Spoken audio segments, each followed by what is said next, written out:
The sages, filled with devotion and eager to understand the sacred mysteries of Lord Shiva, approached Suta. They humbly requested him to describe the holy chetras and sacred temples of Shiva, and to explain the spiritual greatness of these divine places. Suta, the wise narrator of the sacred Purana, began to speak with serenity. O noble sages, listen with faith. The sacred chetras of Lord Shiva are places that bestow liberation. I shall now describe their greatness for the welfare of humanity. This vast earth, adorned with mountains, forests, and countless natural wonders, supports all living beings by the command of Lord Shiva. The order and stability of the world exist under his divine authority. Out of compassion for living beings, Lord Shiva established sacred chetras in different regions of the earth. These holy places were established so that those who dwell in them and those who approach them may progress toward liberation and spiritual welfare. Among these sacred places are the holy shrines where the presence of Shiva is especially revered. Some sacred lingas are described as self-manifest, while other temples became holy through the reverence and acceptance of sages and devas. Thus, these places became fields of divine grace and spiritual upliftment. The sanctity of these temples was strengthened by the worship offered by devas and great sages. Their devotion transformed these sacred places into centers where human beings could seek divine protection, purification, and liberation. Therefore, a sacred temple is not merely a place of stone and architecture. For the sincere devotee, it becomes a gateway towards spiritual awakening. Entering such a place with faith, humility, and devotion turns the mind away from worldly distractions and toward Lord Shiva. Holy rivers and sacred waters flow through the geography of these divine chetras. The chapter directs the faithful towards sacred observances at such places, including holy bathing. Thus, the journey to a Shiva Kshetra becomes both an outer pilgrimage and an inner purification. At these sacred places, devotion should not remain merely within the heart. The pilgrim should perform sacred bathing, give charity, and practice japa with faith.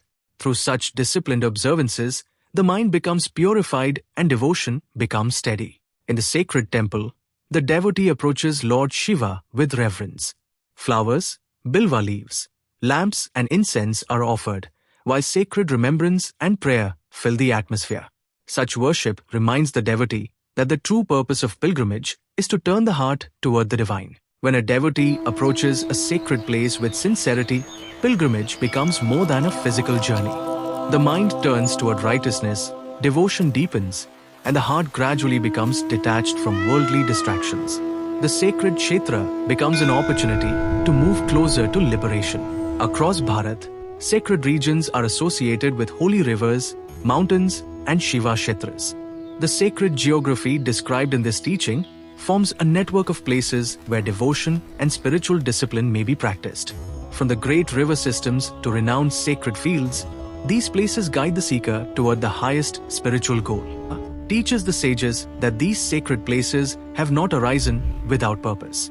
They exist for the welfare of humanity, for the protection of the world, and for the spiritual advancement of those who approach them with faith. Their true value lies not merely in visiting them, but in living according to sacred discipline. With hearts filled with devotion, countless devotees bow before Lord Shiva.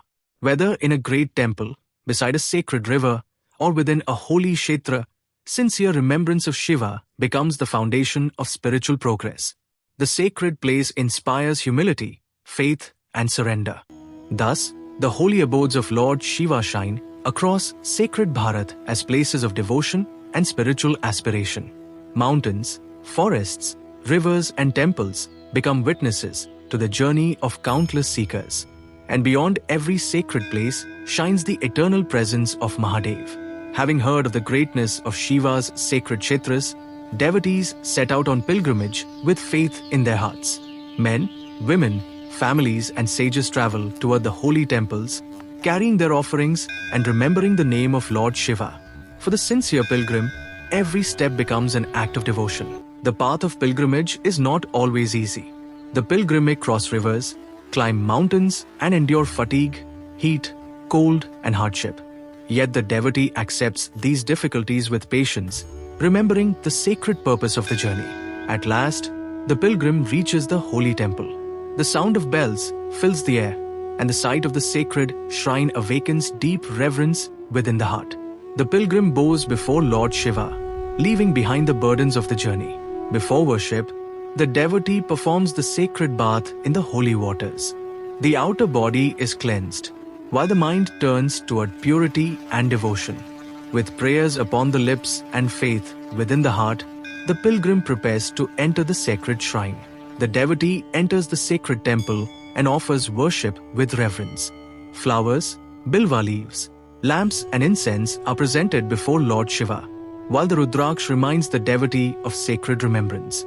Japa and prayer continue, turning the mind away from worldly distractions and toward Mahadev. But pilgrimage is not merely the act of reaching a sacred place. The pilgrim must also purify his conduct. He should remain humble, restrain anger and greed, avoid disrespect, and guard his thoughts, words, and actions.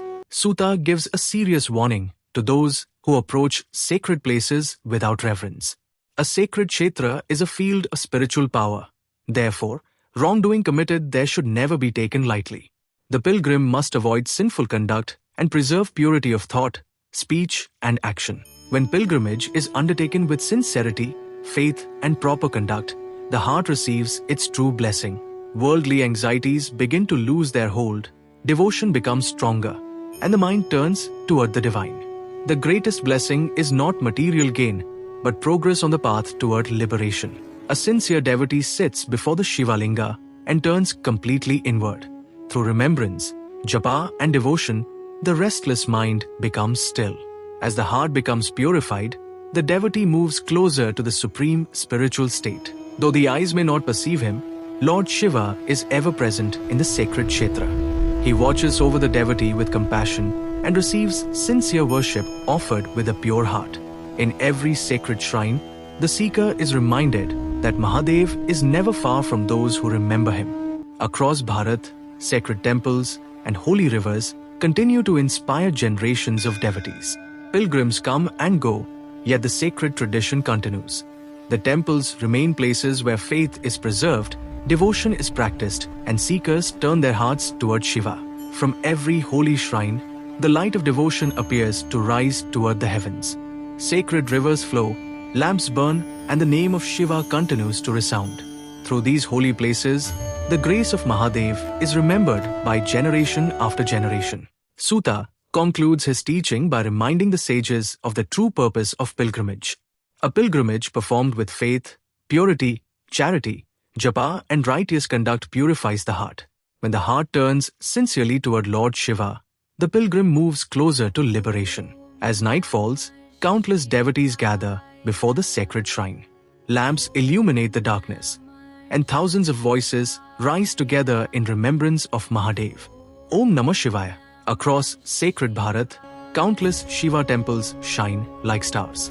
All point toward the eternal presence of Mahadev. The cosmic Shiva Linga radiates divine light, and all light dissolves into Om Namah Shivaya. The sages, filled with reverence, approach Sutta Maharshi and bow before him. They seek to understand the conduct that leads a person toward merit and spiritual progress. They ask how one should order one's daily life according to Dharma. Sutta prepares to reveal the sacred principles of righteous living. Sutta Maharshi teaches that righteous conduct is the foundation of Dharma. A person may possess knowledge, but without right conduct that knowledge remains incomplete. Dharma must therefore be expressed through pure thoughts, words, and actions. True spiritual progress begins when wisdom becomes a way of life. The sage explains that conduct reveals the true character of a person. One who follows Dharma, disciplines the senses, and acts with virtue becomes worthy of respect. One who abandons righteousness is diminished by his own actions. Thus, noble conduct is the mark of true spiritual character. Righteous actions bring their corresponding fruits according to the law of Dharma. Good conduct produces happiness, peace, merit, and favorable spiritual consequences. The fruits of Dharma arise according to the deeds performed by each person. Therefore, the wise should always choose the path of righteousness. Adharma leads the mind toward darkness, attachment, suffering, and unrest. Violence, dishonesty, cruelty, and selfish conduct disturb both the individual and society. The consequences of wrong actions inevitably follow the one who performs them. Therefore, the wise avoid adharma and remain firmly established in dharma. At the end of night, the disciplined person rises before the world awakens. The quiet hours of dawn provide a sacred opportunity for reflection and purification. With a calm mind, one prepares oneself for the duties of the coming day. Thus, rising at the proper time becomes an important part of righteous living. At dawn, the devotee turns toward the east and remembers the divine. Before beginning worldly duties, he places Dharma and the Supreme Lord foremost in his thoughts. This remembrance gives direction and purity to the actions of the entire day. The day begins not with desire, but with devotion and awareness. The wise person reflects upon Dharma before engaging in the activities of the day. He considers what is right, what should be avoided, and what duties must be fulfilled. He examines his intentions and remembers that every action bears a consequence. Such reflection prepares the mind to walk carefully upon the path of Dharma. A righteous life is built through honest work, proper duties, charity, worship, and compassion. He uses his resources with wisdom and generosity. In this way, worldly life itself becomes an instrument of Dharma. When a person lives with discipline, purity, and righteousness, the mind gradually becomes peaceful. Good conduct strengthens the heart and protects one from many causes of suffering.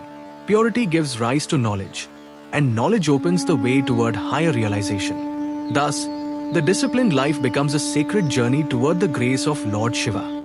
The seeker begins the day with purification of the body according to sacred discipline. Bathing and cleansing prepare him for worship and spiritual practice. Cleanliness is not merely outward appearance, but preparation for sacred action. With a purified body and disciplined mind, he approaches his daily duties. Outer purity must be accompanied by purity within the heart. Through meditation and self-control, the seeker gradually restrains anger, jealousy, attachment, and harmful desires. A calm mind becomes fit for remembrance of the divine. When the heart becomes pure, the light of knowledge can arise within it. At the sacred junctions of the day, the devotee performs his prescribed spiritual practices. Facing the rising sun, he offers water with reverence and remembers the divine. The morning worship establishes discipline, purity, and remembrance in the mind. Thus, Sandhya becomes a sacred bridge between daily life and spiritual awareness. Having bowed to the divine, the practitioner steadies his body and mind. He begins the practice of prava, the sacred syllable Om. With concentrated awareness, he turns inward toward the supreme reality.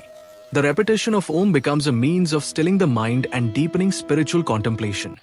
After prava, the practitioner engages in the sacred practice of gyatra with concentration. The mind is gradually withdrawn from distraction and directed toward divine illumination. Through disciplined repetition and contemplation, inner awareness becomes more refined. Spiritual practice thus leads the seeker from outward activity toward deeper knowledge. Dharma must also govern the way a person earns and uses wealth. The householder should pursue his livelihood through rightful and honest means. Wealth obtained through unrighteous conduct cannot become a source of lasting peace. Therefore, honest work and ethical dealings are themselves forms of righteous living. A righteous person does not live only for himself. He shares food, gives according to his ability, and offers help to those who are in need. Giving should arise from compassion and dharma rather than pride or the desire for recognition. Through generosity, one's resources become a means of serving others. The disciplined household lives with moderation, gratitude, and contentment. Family members perform their duties while maintaining remembrance of the divine. Peace does not arise from possessing more, but from purity of conduct and control of desire. Contentment therefore becomes a powerful expression of sadachara. The path begins with righteous conduct and gradually leads toward inner purity. From purity arises true knowledge, and knowledge deepens devotion and spiritual awareness. The seeker gradually turns away from harmful attachment and moves toward the Supreme. Thus, sadachara becomes part of the journey that ultimately leads toward liberation. When truth, purity, compassion, discipline, and devotion become one way of life, the heart becomes purified. The seeker remembers Lord Shiva with unwavering faith and turns toward the highest spiritual goal. The teachings of sadachara therefore guide the devotee from righteous action toward knowledge and liberation. May the grace of Lord Shiva illumine every heart that walks this sacred path. The sages said, O Lord, kindly explain to us in due order the Agni Yagya, the Deva Yagya, the Brahma Yagya, the worship of the Guru, and the means by which the Supreme is propitiated. This sacred teaching begins with the proper performance of one's prescribed duties, according to one's stage of life and capacity. That substance which is offered into the sacred fire is known as Agni Yagya. For the student devoted to Brahmacharya, the offering of sacrificial fuel and the observance of prescribed vows form part of this sacred discipline. Thus, the worship of the sacred fire is to be performed with discipline and according to the duties prescribed for one's Rama. The sacred fire is carefully kindled and maintained according to the prescribed rite. The fire is not to be abandoned carelessly.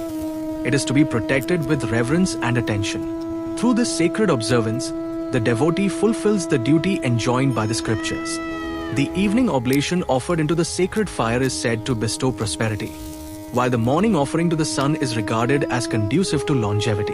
Agni Yagya consists in offering the prescribed substances into the sacred fire, with due regard to the proper time and the prescribed manner of worship. Yagya is not merely an external act. The sacred duties are to be performed with faith, reverence, and adherence to the scriptural order. The Brahma Yagya is performed through the study of the Veda. Thus, sacred study itself becomes a form of yagya, undertaken for the satisfaction of the divine powers. The sacred rites offered to the Devas are known as Deva Yagya. Through the prescribed sacrifices and worship, the devotee honors the divine powers who sustain the order of creation. The wise understand that the Supreme Lord is the inner ruler and fulfiller of these acts of worship. Yagya is accompanied by many other sacred duties: worship, bathing, charity, repetition of sacred mantras, fire offerings, and acts of reverence.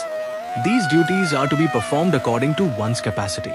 The Lord bestows their fruits according to the place, time, faith, means, and fitness of the worshipper.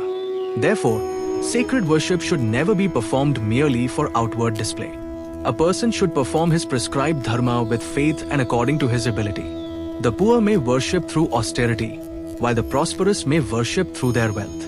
But in every case, faith is essential. By the proper performance of dharma and by the gradual ripening of meritorious actions, true knowledge arises. The wise devotee begins his day with remembrance of the Lord and with the performance of his prescribed duties. Purity, discipline, worship and devotion become the foundation of a righteous life. With faith and reverence, the devotee performs the worship of the Lord according to the prescribed method.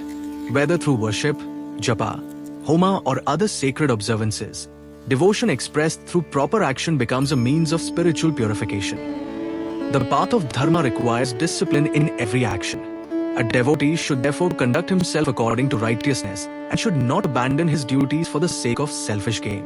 Faithful adherence to dharma is greater than actions performed merely for outward appearance.